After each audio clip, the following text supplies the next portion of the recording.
Hi guys! Welcome! Mag-vlog-vlog sa tanong. Bitaw, padulong mi ni Papa sa among bagong balay, pero bagong balay nga wala pa na ma'am.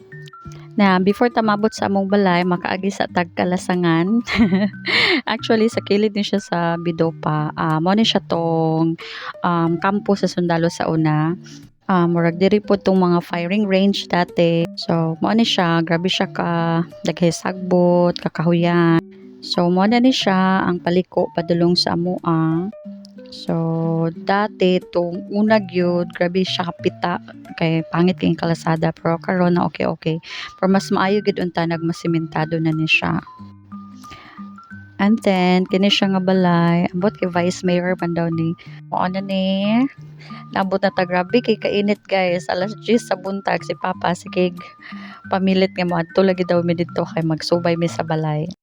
So, mo na to mas hindi ubo-ubo tanong, grabe kay kainit.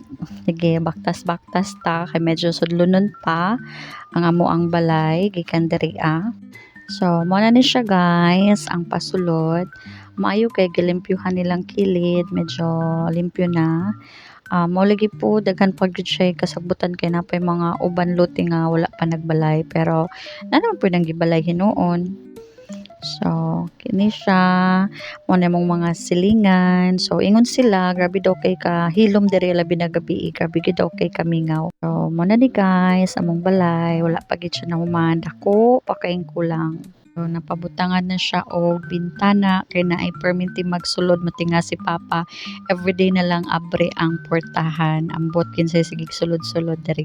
So, mo to, ipabutang ang bintana and then puhon basig magbutang na sad mi og flooring ana hinay lang good dali sulod ta sa among mini house.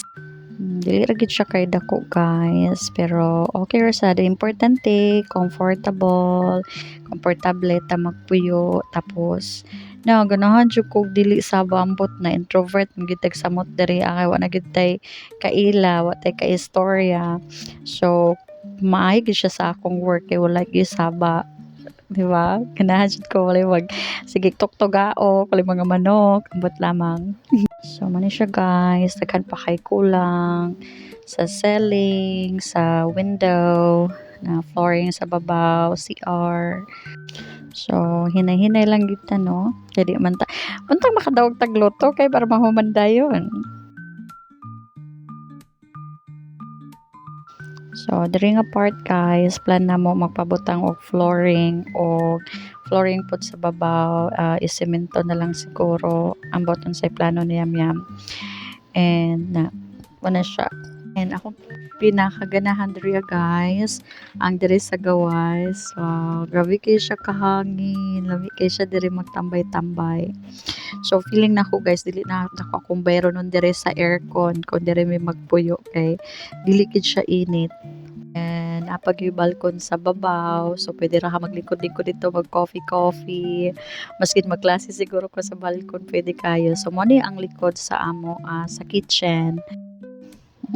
Gopuhan gyapon ko guys, maskin daghay kasagbutan. Ambot, kanang feeling mo gud na ko, murag hapsay ba, akong feeling. Okay, so mo na ni siya. So, flooring pa diri dapita kulang. So, daghan magid siya kulang guys. So, maura to guys, atong tour.